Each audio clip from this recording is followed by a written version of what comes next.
Okay, I think we're going to get started. Welcome to the Eastside Freedom Library. I'm Peter, one of the two co-founders.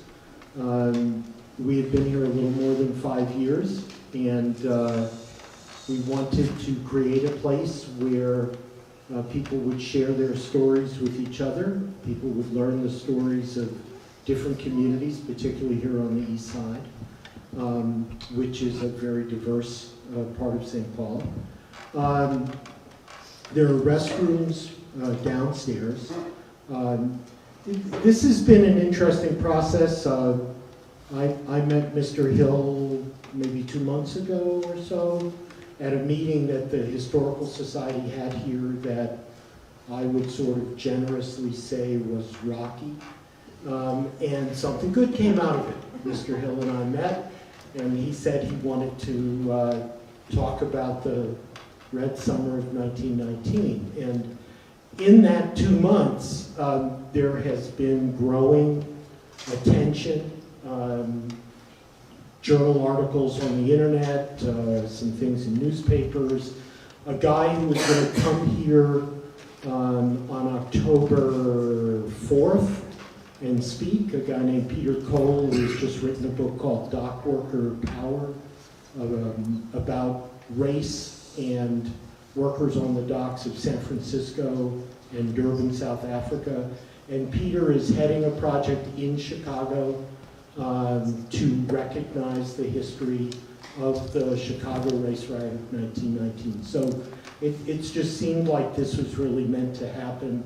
And then if you were paying attention Sunday, the New York Times put out this special supplement and magazine, devoted the entire magazine to coming to grips with the legacy of 400 years since the arrival of the first ship carrying enslaved Africans in 1619. And what we learned about that project was that the New York Times sold every single issue of the paper that they printed for only the second time in their history.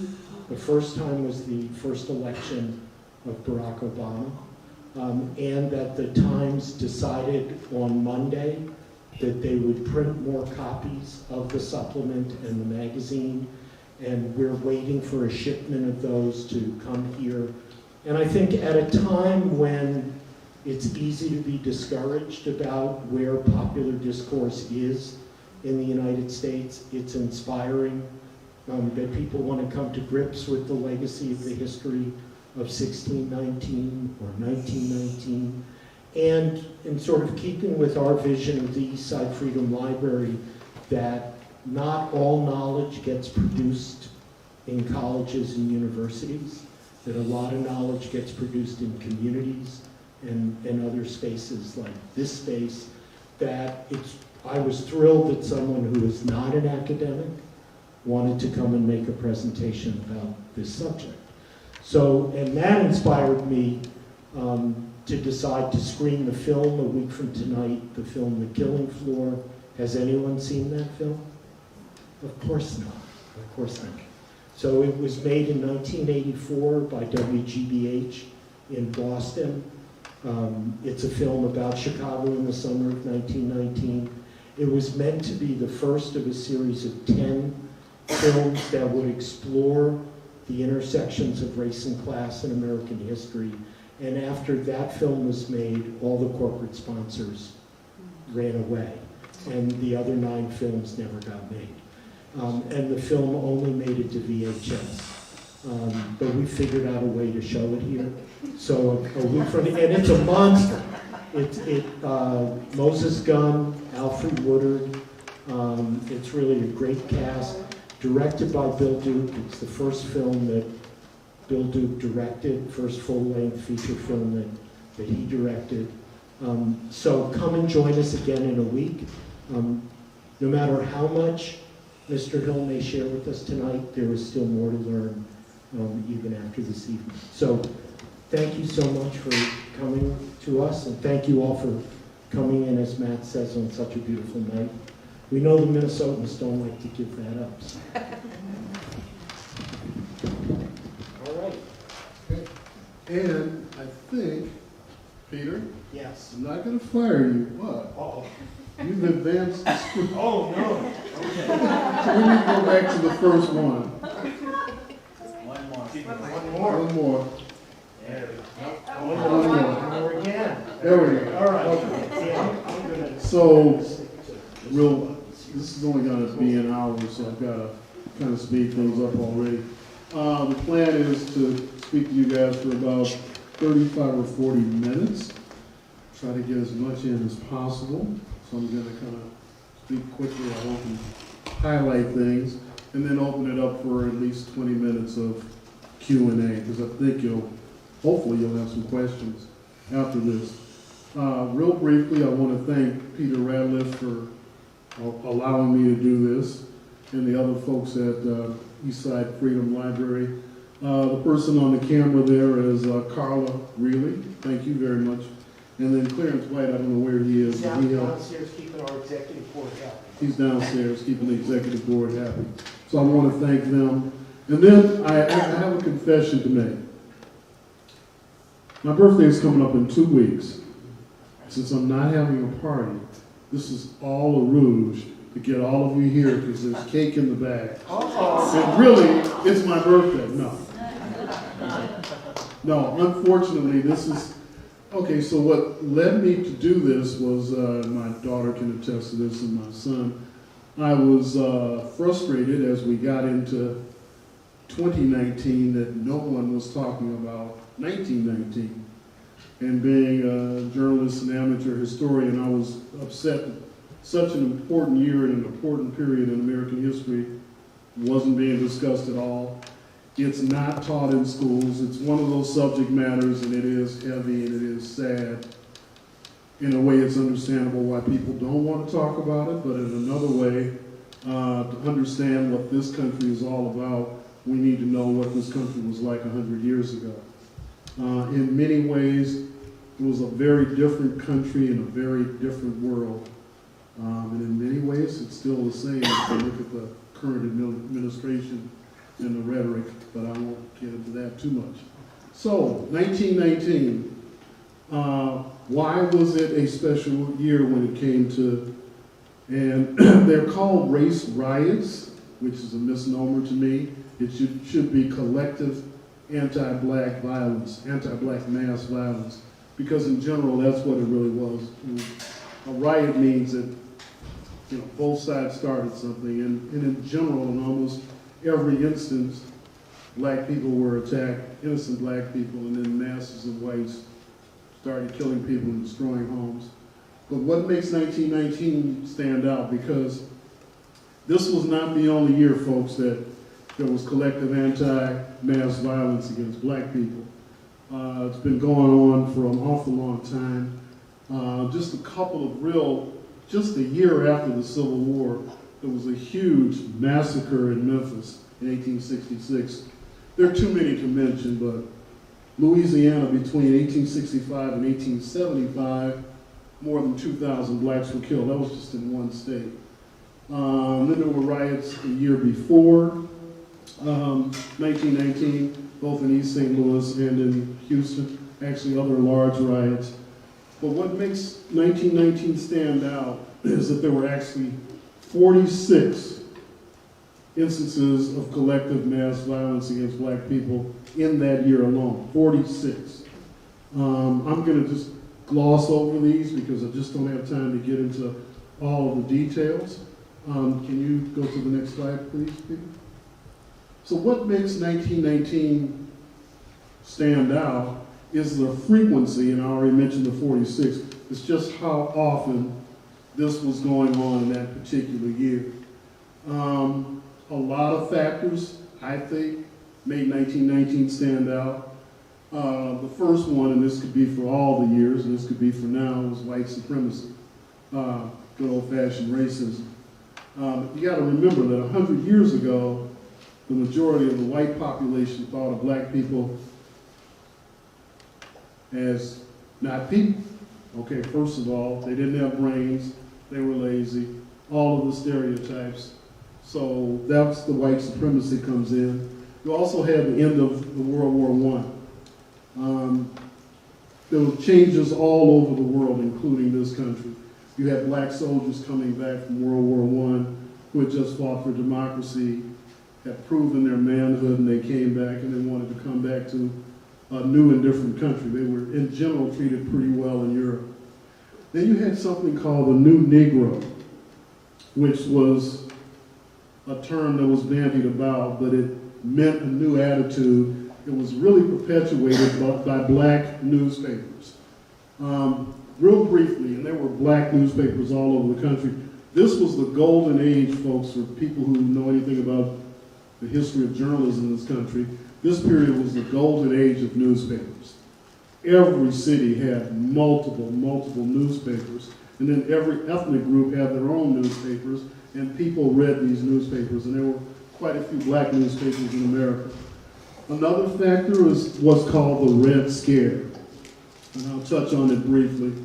America, if it could be more anti-socialist, anti-communist than it is now, was on steroids when it came to fear of the Bolsheviks at that time, because the Russian Revolution had just taken place in 1917, and the Bolsheviks had taken over Russia with anywhere from 9 to 70 million people killed, depending on what you want to read. But it scared the bejesus out of capitalist countries, especially the United States.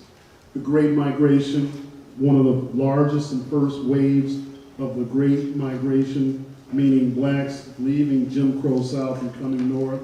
This all happened in 1919. And the last thing, and I unfortunately don't have a lot of time to spend on it, the administration of Woodrow Wilson, who was, for black people in particular, one of the worst presidents we've ever had. Only this guy now maybe rivals him. Okay, we can go to the next. Okay, so from 1914 to 1920, more than 500,000 black people moved from the Jim Crow, dangerous South to the North. There are many reasons for this, but the North was almost like a mecca in those days for blacks in the South.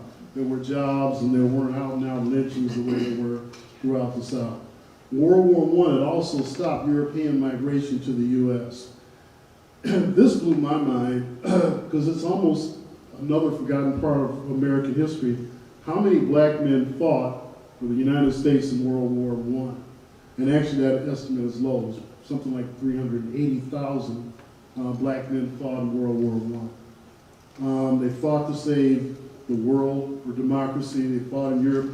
In general, they were treated pretty well. Although there was a lot of segregation in the U.S. military, so much so that many of the U.S. troops actually fought under the flag of France and fought under French generals instead of U.S. generals. But they were treated really well, especially compared to the way they were treated in the U.S. They were actually treated as equals. They had proved their manhood, they had proven their citizenship. The whole thing, once again, about black men being afraid, they had totally, they just made that into a lie, as usual. And they had a new attitude when they were coming back home. Next slide, please.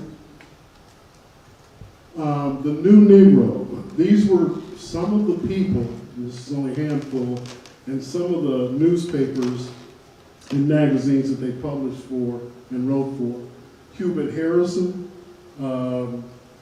came from the West Indies. He was in New York. At one time, he was a collaborator with Marcus Garvey, but they had a little falling out.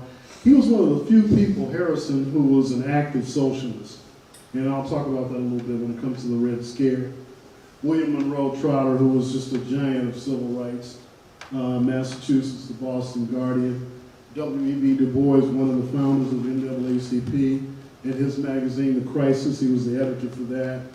James Weldon Johnson, who was the editor for the New York Age. He was an attorney.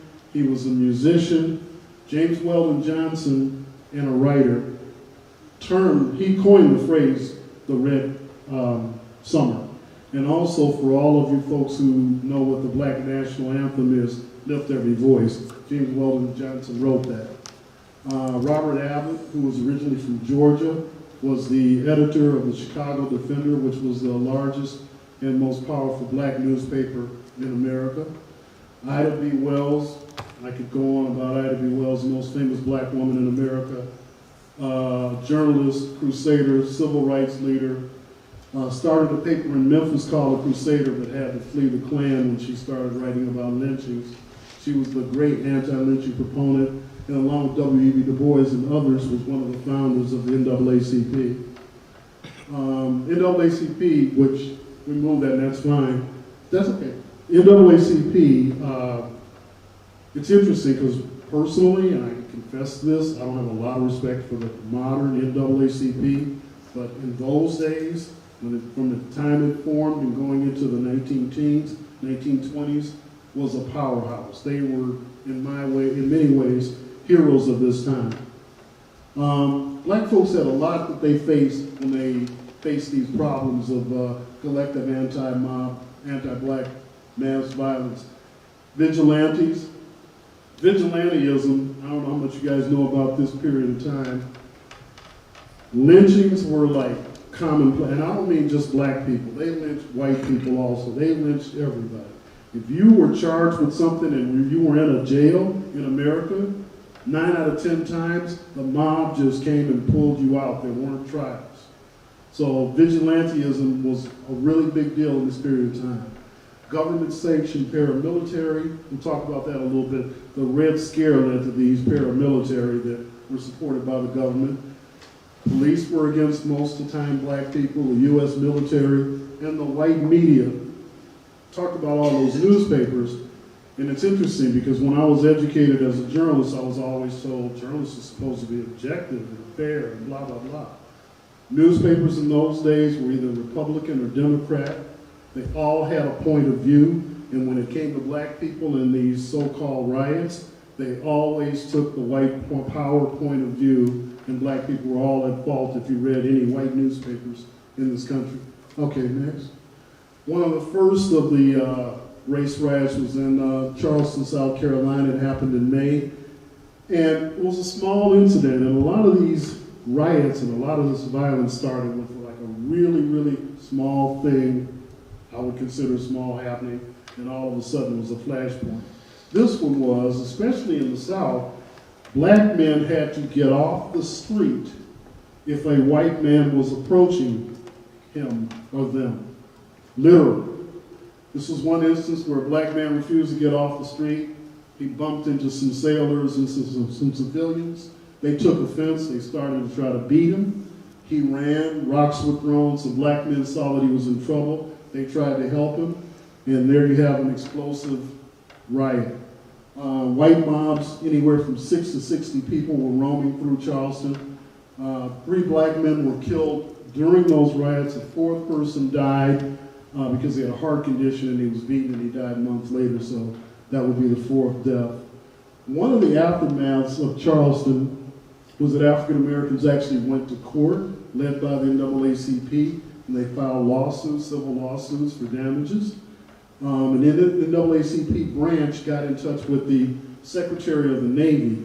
Ironically, the person who was really running the Department of the Navy was their then Undersecretary, a guy named Franklin Delano Roosevelt, and he did nothing about the complaints.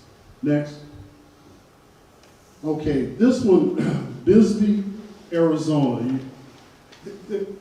When I say 46 riots, incidents, there were some that took place in the north and took place in the west, and you always think, oh, it was only in the south. This town, Bisbee, Arizona, was a mining town, and it was known as a sundown town, which meant if you were Chinese or black or Mexican, you could not spend the night in this town in the first place. The year before this, they exported 2,000 Chinese mine workers, forced them out of town at gunpoint. What happened was, it was July, almost the 4th of July, and the 10th Cavalry was invited to a parade. The 10th Cavalry, for those of you who don't know, were part of the 9th and 10th Cavalries, were the Buffalo Soldiers of the Old West. I mean, these were heroes. These were guys who were pretty famous and helped clean up the West. When they came into town, there was a lot of animosity between the sheriffs and the deputies and these black men, because back to white privilege, People didn't want to see black men in uniform wearing guns. Arguments and fights broke out. There was some shooting. 5 black men were shot. Fortunately, no one was killed. And what restrained these 10th Cavalry men were, if you know anything about Brownsville, black soldiers kind of revolted in Brownsville and were executed and court-martialed en masse in Texas. So that kind of restrained them. Okay, the next one. Longview, Texas. This is East Texas. This is back to white privilege. This is just some of the newspaper headlines. It's Gregg County. You can go to the next one now. So in Longview, a black man was caught in a white woman's bedroom. Lemuel Walters was found in a married white woman's bedroom. He was arrested. He was taken to jail. Then they took him by train for his safety out of town. Later, Walter's naked, bullet-riddled body was found at the side of the road. There was a gentleman named S.L. Jones who was a teacher. He was also what was called a news agent for the Chicago Defender. Chicago Defender, although it was based in Chicago, was really popular in the South. They had something like 130,000 subscribers. And remember, people would read a newspaper and then hand it to another person, so they had a huge readership. Anyway, S.L. Jones, living in this town, turns out, and this comes out like 2 weeks later because the Defender was a weekly. 2 weeks later, a story comes out that says this white woman was actually in love with Walters and had wanted to divorce her husband and wished she lived in the North. So naturally, there was a mob that went looking for Jones because they accused Jones, who probably did write the story, lied and said he didn't write it, but they were looking for him to lynch him. The mob was looking for Jones. It was supported by both the mayor and the chief of police. Jones went to his friend's house, another African-American, Dr. Davis. You can go to the next one. And a bunch of black men had gathered to make sure that Jones would not be lynched. There was a gunfight, lasted about 30 minutes. Maybe 150 shots were fired.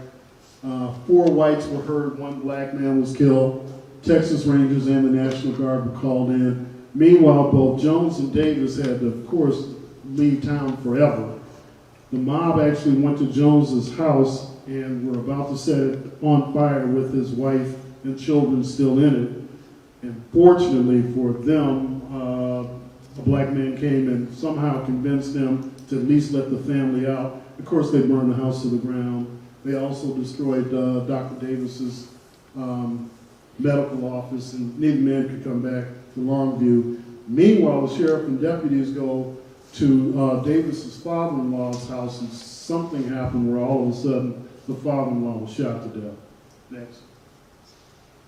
And then we go to one of the largest of the so-called race riots, and that was Washington, D.C., July 19, 1919. As a little bit of a background, some of the returning soldiers were part of the 372nd Infantry. They had fought Germans in France, highly decorated. 30 of them had been killed, 200 were wounded. Many men returned back with the Croix de Guerre, which is the French Medal of Honor. And they had talked about democracy, and once again, this whole thing of we fought for democracy in Europe. You know, we want to be treated as equals in the United States. Remember I talked about the Red Scare. One of the organizations developed during the Red Scare was the MID, Military Intelligence Division. And they actually had spies that were spying on black soldiers. And even the talk of black soldiers talking about equality was seen somehow as a Bolshevik, red communist. Because remember, in racism, those days in particular, black people didn't have minds of their own. They couldn't have been thinking about freedom and equality, so it had to be the communists and the Bolsheviks who were putting them up to this. This is a quote, listen to this from a newspaper, it says, race riots seem to have, for their genesis, a Bolshevik, a Negro, and a gun, end of quote. That was written in August 1919. That was in the Wall Street Journal. Paper that now we respect, but that's That's the kind of attitude. So anyway, they spied on them, and another part of the MID was to Americanize immigrants, because the big paranoia was that all these immigrants who were coming over could easily be Bolsheviks. So they had to be Americanized. They wanted to suppress dissent, and they wanted to protect the home front. And this is one of the paramilitaries I've talked about. The American Protective League had 250,000 members. Real quickly about the Red Scare. In 1917, the Espionage Act was brought into law by Congress. In 1918, the Sedition Act was brought into law. Basically, now this is America, right? If you said anything negative about the American government, if you gave speeches, if you wrote newspaper articles, those sort of things, you could be arrested, put in prison. Eugene V. Debs was the actual, if anybody remembers that name, he was a socialist who was a presidential candidate. And he would give speeches about why should America be in World War I, and he talked about the proletariat. Long story short, he was arrested, sentenced to jail for 10 years, and that sentence was upheld by the Supreme Court. This is all under the administration of Woodrow Wilson. Like I said, there was a huge fear of Bolsheviks. Okay, we can go to the next one.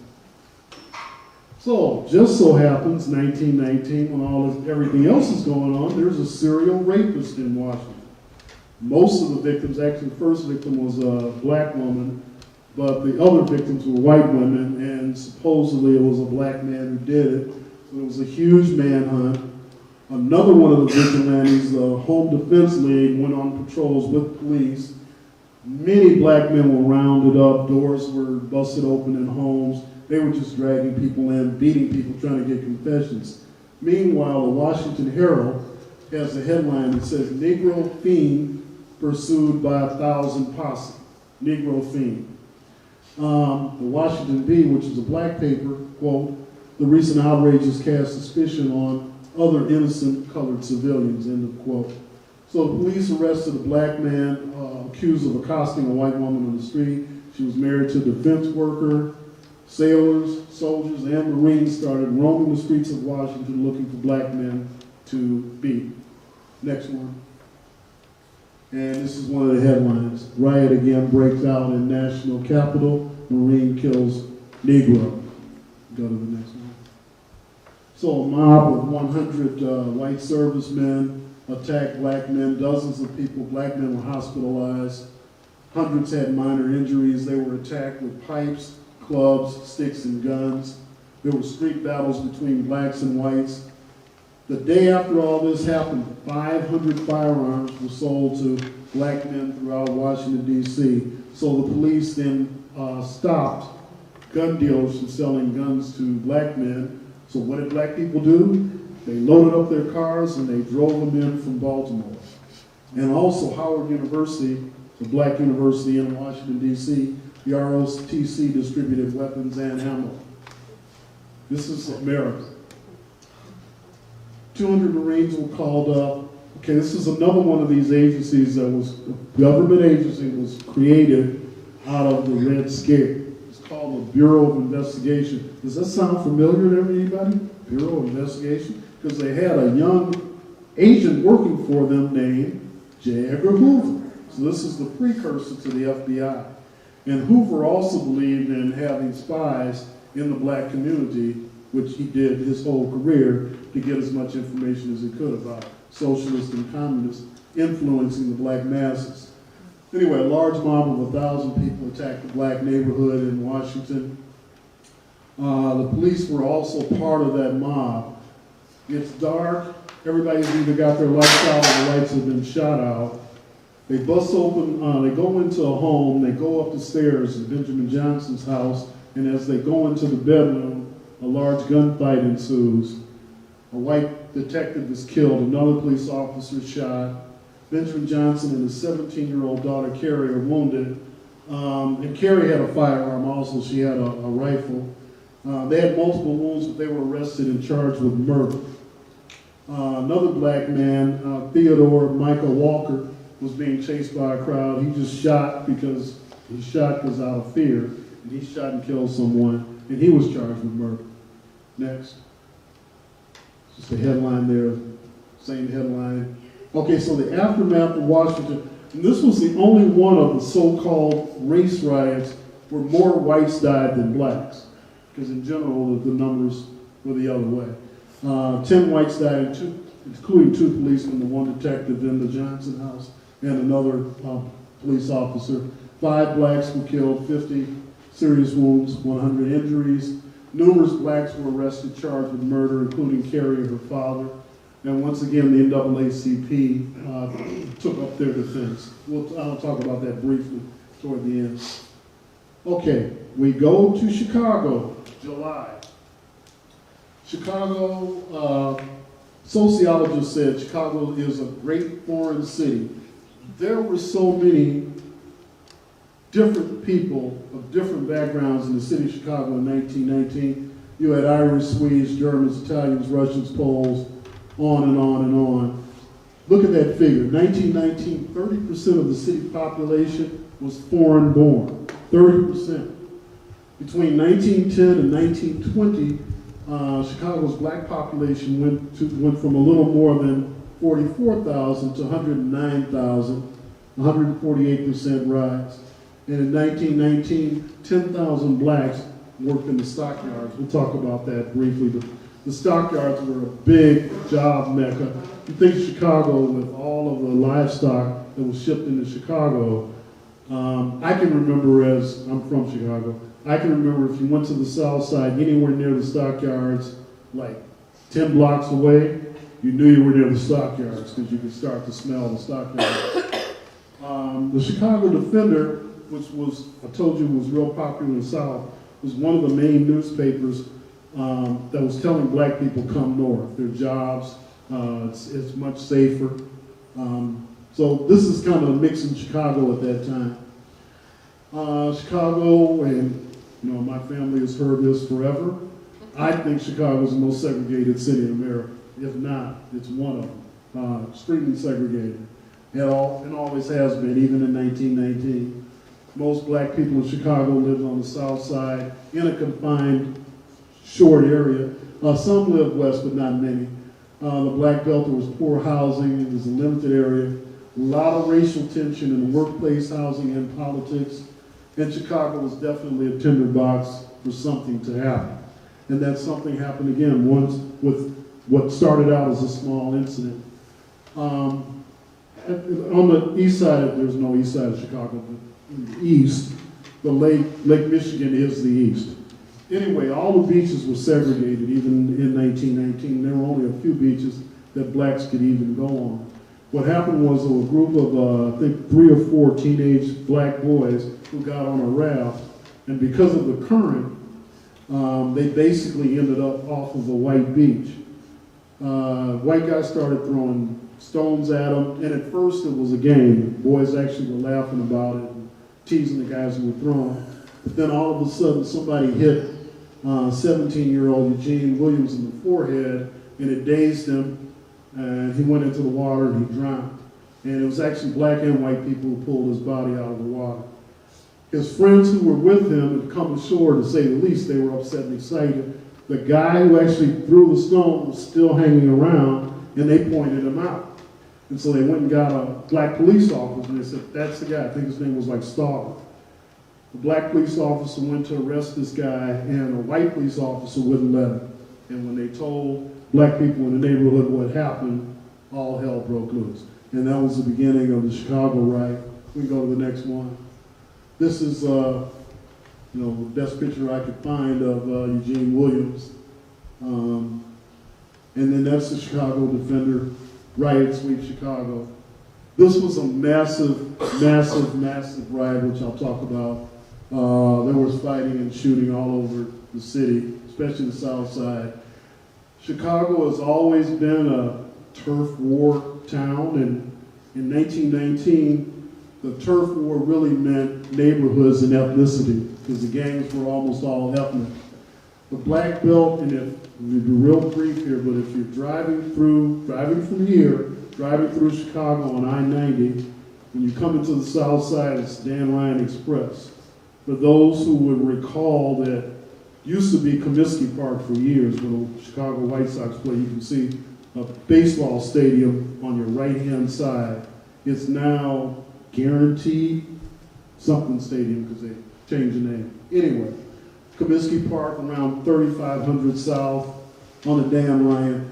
That's what separated the black part of Chicago from the white part of Chicago, and that was kind of the border. The neighborhood to the west of the ballpark, even as a kid, I remember, at that time it was called Canaryville and Bridgeport.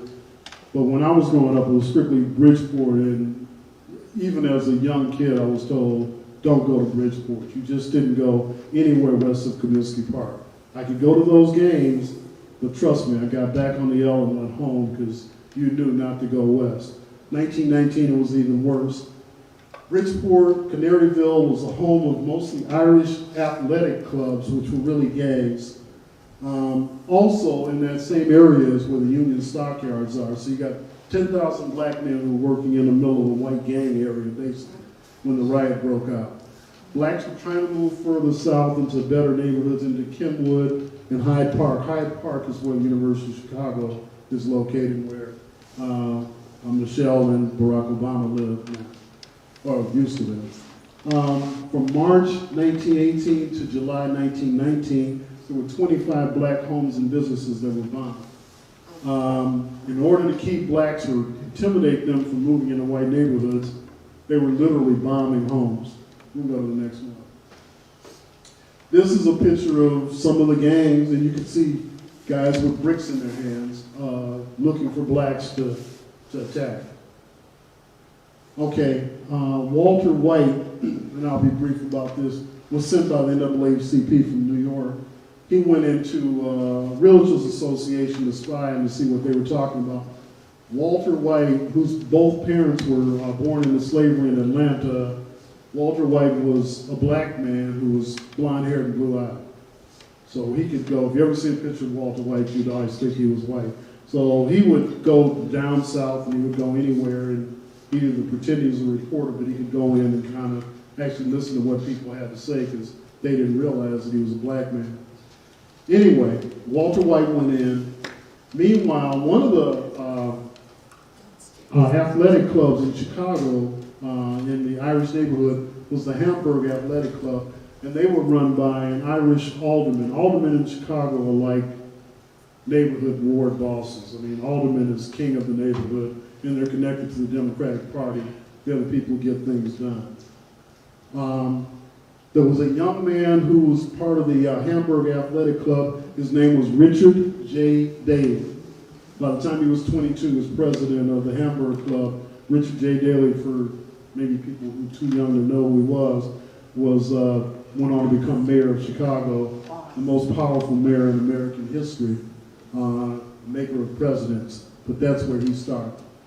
By late July, Irish gangs were running all over south side of Chicago, attacking blacks at will. The police did nothing. As a matter of fact, quite often the boys from the athletic clubs would hang around and ride on the patrol cars because their fathers or uncles were Chicago police. And they would point out where to go, who to attack. Go ahead, next one. This is one of the people killed during the riots. You can see there's some neighborhood youth around along with police, and they're pretty casual about this dead victim laying there. Rocks were thrown by blacks at cops and patrol cars, and then black people started fighting back, so then they started shooting at police officers. Meanwhile, the Irish gangs, and there was another neighborhood called Back of the Yards, which was behind the stockyard, which was Lithuanian and Polish. Irish gang members actually put on blackface and burned something like 49 homes of Lithuanians and Poles to try to incite them to start attacking black people. That's how bad this whole thing was. Irish gangs were pulling black people out of cars. They went on the L and they pulled people off the train tracks, off streetcars, and the workers who were going back and forth from stockyards were constantly attacked, and many of them were killed. This was a week-long riot.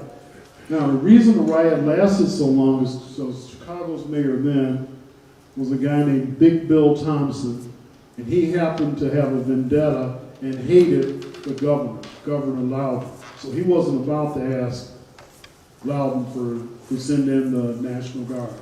I mean, he took it that personally, so more people got killed because the National Guard wasn't called in. Next one. And this is another victim in Chicago.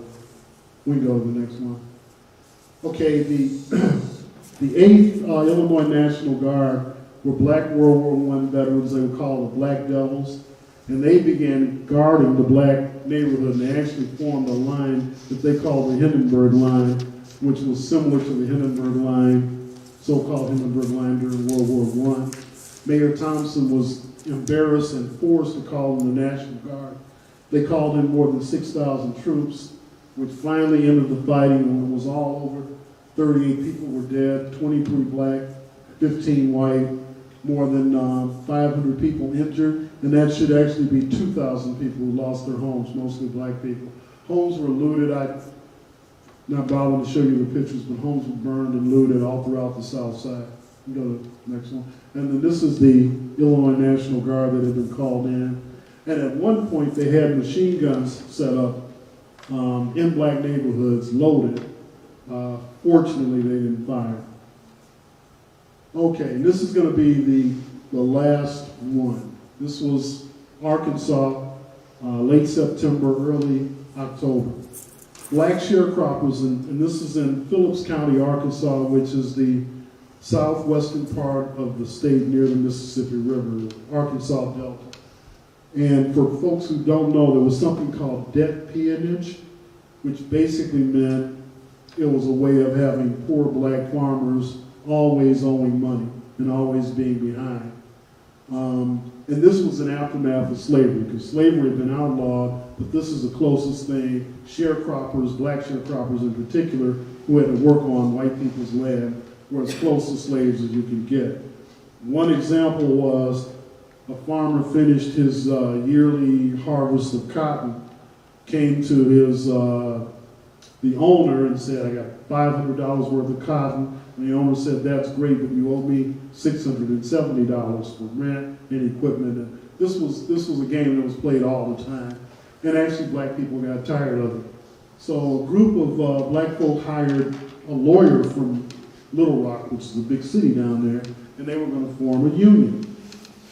It was like the American Progressive Farmers Union. It was one long, grandiose name. And they had a big union meeting on September 30th that night. It was in a church, and it was in a place called Hoop Spur, which is basically nothing but a railroad spur and one other building near Elaine, Arkansas, in Phillips County. And needless to say, white landowners had gotten word of this, and they didn't want the union, and they didn't want these uppity blacks forming the union. A car pulls up. It's real dark. It's a moonless night, and if you know anything about the Deep South at night, it's dark anyway. So the people who pulled up in the car, there were 3 men, they turned their lights out, and as they got out the car with their guns, shots rang out because the black sharecroppers had been armed and they had guards posted. And there was an argument back and forth on who shot first, but as many as 100 shots were fired, and 2 white men were wounded. You go to the next one. Shots were fired in the dark, more than 100 shots. 1 white man was killed, 1 was wounded. By the way, the 3rd person in the car was a black man. He was a prison trustee, which meant he was a prisoner who did dirty work for the man. Anyway, he's the one who got away and went and told everybody else what happened. 40 blacks gathered in military formation. The sheriff, a man named Kitchen, formed a posse. They started roaming the countryside. There were 2 more gunfights. And at this point, 2 more white men were killed, which was kind of sent the sheriff over the top. Because at this point, they figured this is a black uprising. They thought it was the next coming of Nat Turner, right? So they asked for thousands of volunteers. And now you get thousands of white volunteers, and there was a group from Mississippi, because where this county is right on the Mississippi River, and they just came across. Also, this was a period of time when the Ku Klux Klan had a resurgence in membership, In 1915, the movie Birth of a Nation had come out, and it actually helped increase, because the crux of Birth of a Nation, for all you that don't know, was the Klan were the heroes, and they came in at the end of the movie and saved the white woman and saved the South. So this was a patriotic Klan movie, and so the Klan membership had actually risen. So especially a lot of these guys from Mississippi were Klansmen who came over, and they were loaded for bear. Anyway, next. And Woodrow Wilson. Oh, okay. I was going to do that. Woodrow Wilson had a private screening in the White House for Birth of a Nation. And it was a guy named Dixon who had written the book. Right. He had gone to school with Woodrow Wilson at Johns Hopkins. Woodrow Wilson, who was president at one time of Princeton University and then governor of New Jersey, was actually a Virginian, and his parents were Confederate sympathizers. So, and he also kicked William Monroe and Trotter out of the White House for being impertinent, because Trotter came in and was complaining about lynching, and yeah. So Woodrow Wilson was a piece of work. He wouldn't let Paul Robeson go to Princeton. Right. Yeah. Yeah.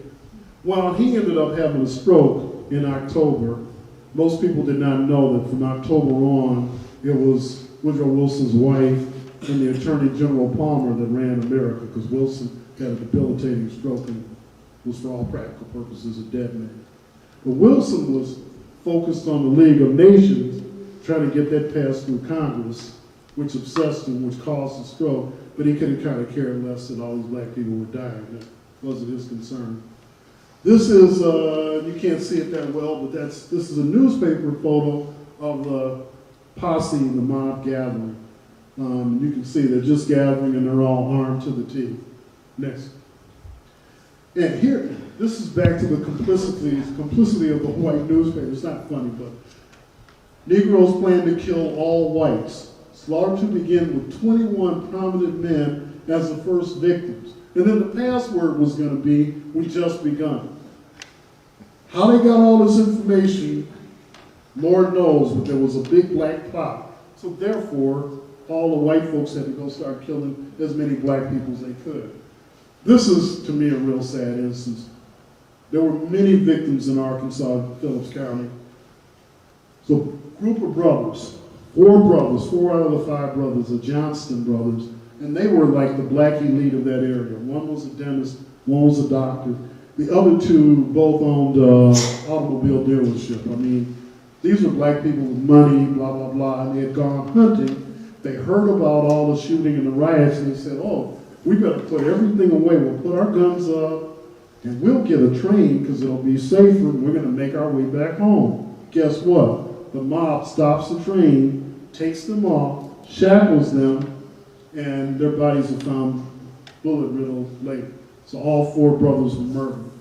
And then the next one I want to show you. Next picture.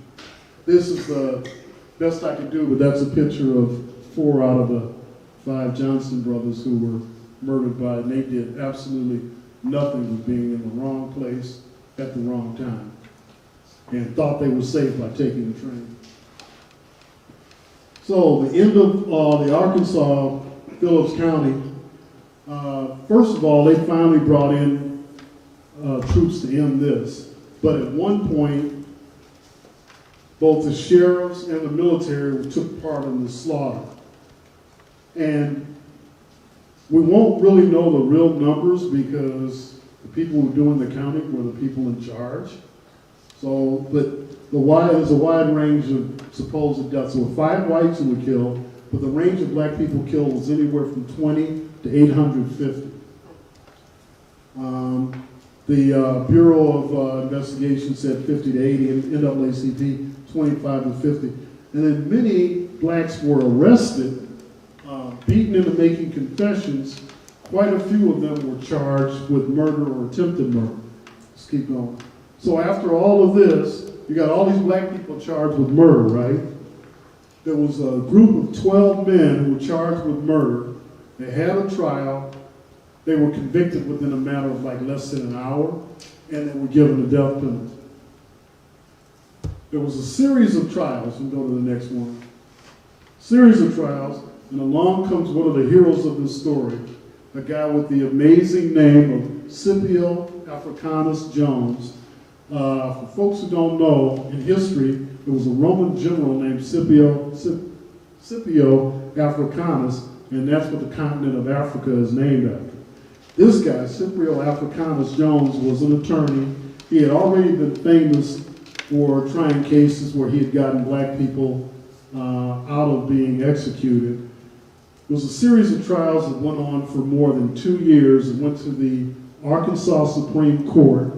He had been hired, by the way, by the NAACP. Next one. This is him with some of his clients. He was just an amazing man. He was also the first black judge in the state of Arkansas. Go to the next one. And lo and behold, 12 Elaine, he got them off. He actually won. And they didn't get executed. Also, and I'm wrapping it up here, and there aren't many positives about this story. I mean, one of the positives I find is that for the first time, black people actually fought for themselves. I mean, it could have been worse if it had not been for black soldiers and other black men who got guns and protected people, one. Number two, the NAACP, which was only formed in 1909. Now, 1919, the NAACP had 90,000 members and 300 branches. And they hired attorneys. They raised so much money and hired attorneys like Scipio Jones to defend people. There was a woman named Emma Jackson who had been charged with murder in Chicago. She was freed. And Benjamin and Carrie Johnson, a teenager who would have been executed, they were also exonerated. And then the city of Chicago paid $100,000 to the victims of those who, doesn't bring anybody back, because those 23 men that were killed in Chicago, the city of Chicago paid $100,000 for those families collectively, but that was only through the NAACP and what they did legally. Well, that's the end. Like I said, the only positive of all this is, in many ways, this was the real beginning of the civil rights movement, because it was so outrageous that black people had to fight both in court and in the streets for their own safety and security. That's it.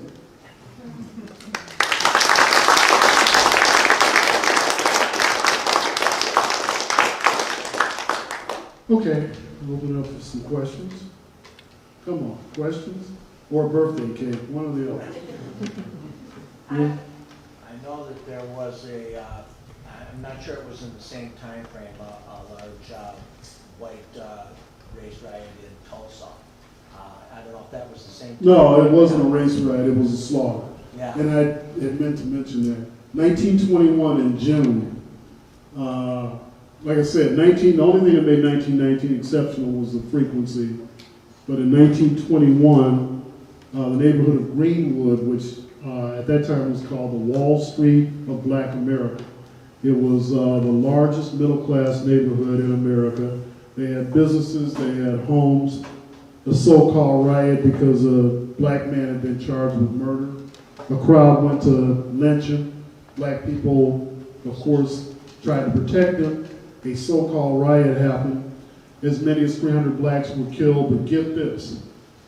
Law enforcement got World War I planes and dropped bombs on the neighborhood of Greenwood in Tulsa in 1921. Yeah, I didn't know that. Bombs. And now it's actually a reparation for the survivors. So 1919 was not the only year. I mean, there was some horrific, and there were some other things I just didn't get time to mention, that these nuggets I found.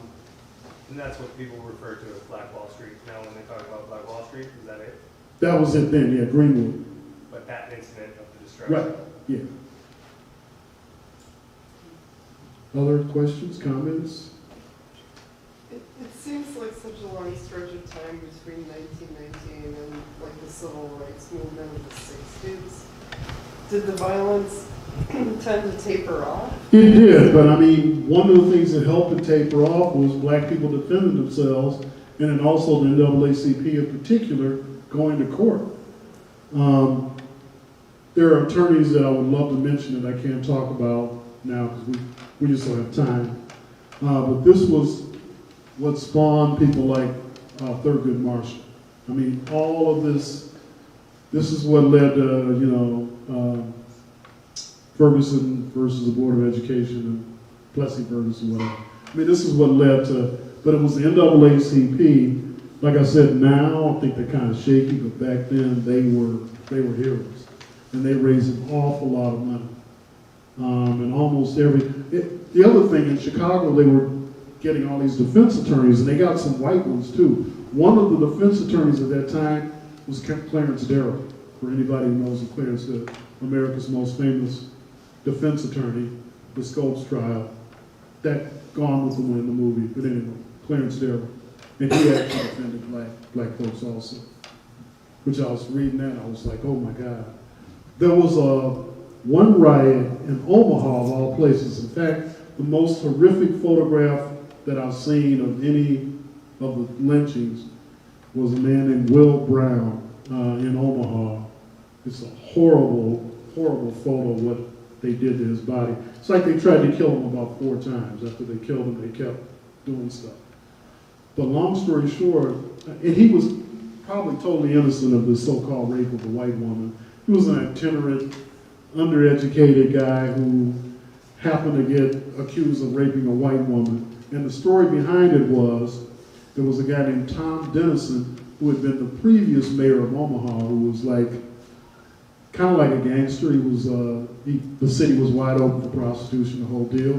But he had gotten voted out. But he wanted to make the new mayor look bad. And so supposedly there was a series of rapes of black women, but he had hired thugs to go in blackface and molest women, and then they arrested this black man. And when they went to get this guy to lynch him, it was a large courthouse, like a 3-story courthouse, right? They go in to lynch him, and as they're going up the stairs, they start setting fire to the building. The mayor, who was the mayor then, comes to try to stop them. It's not funny, but it shows you how crazy they were. They knocked the mayor out, drug him out to the street, and had strung him up on a light pole, and they were going to hang him, and somebody stopped them. And they finally went and got the black man they were after, and they did bring him out and hang him. That's just how crazy they were. When did that type of mob justice start, Mike? I'm not sure what year, but I think between the lawsuits, people fighting back, I mean, in many ways it didn't stop until the 50s, but it just wasn't as prevalent. A neighbor of mine was a young man named Emmett Till. So, I mean, and that was in 55, 56. We just had a man that was, I mean, it still kind of happens, but not, you don't have, but like I said, that was America in those days. It wasn't only black people. And then what I found out in my research is that there were like thousands of Mexicans killed in the Southwest, in Texas and Arizona, that they didn't even talk about at the time. Studies are now, they killed an awful lot of both Mexican Americans and Mexicans that were on the border. Just killed them with impunity. And one of the worst perpetuators of that was the Texas Ranger. So, yeah, it's as bad as this country is now. 100 years ago was a lot worse. I mean, it really was. And the other thing about the lynchings, you know, people would bring their kids and they would sell stuff, vendors would be around. It was pretty awful. Yes, sir. So one thing that I'm seeing is kind of constant is that black people have to find ways to protect themselves, right? Whether through, judicial means or through, counter violence. So in this, century, in this current times, how would you envision black people protecting ourselves? How would they look like now? Should we totally rule out, a violent way of protecting ourselves, or what are some of the mechanisms that black folks can take in this? Well, I have no say in any of this, but I just think that the power that most people of color or poor people have is the power of the vote. I mean, people have to vote. People have to understand the importance of their vote. And unfortunately, it's poor people who don't vote, the very people who should. Violence, and I think this is one of the things, you know, Dr. King was a student of history. He knew all about this. I mean, the story is, I mean, you could be a Black Panther or whatever, but that's going to get a lot of people slaughtered. I mean, really, when it comes down to it, the best way to combat any of this is through legal means, and also, you know, one of the things that King emulated, of course, was Mahatma Gandhi, was to make the perpetuators look as terrible as they were and kind of shame the country into doing the right thing. But remember, we didn't have like CNNs and we didn't have mass media. It was all local and it was all newspapers. And once again, as you can see, the newspapers were on the side of the lynchers.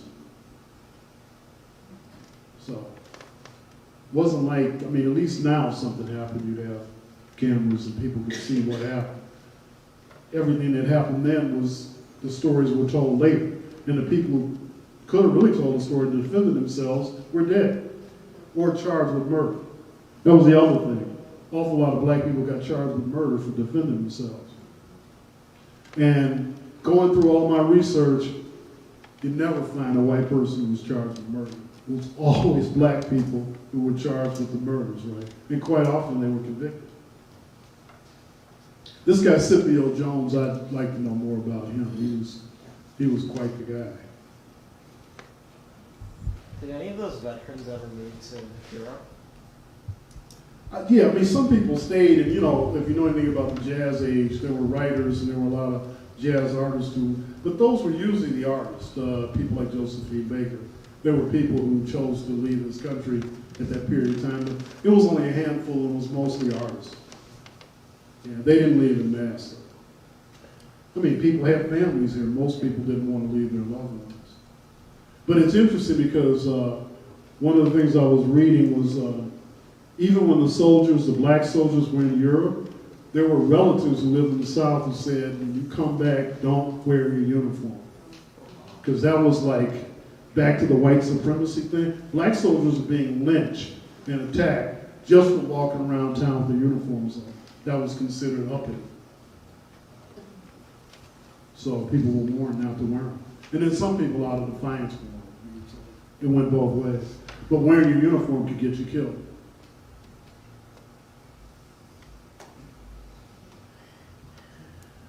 So, on this happy note, it's my birthday now.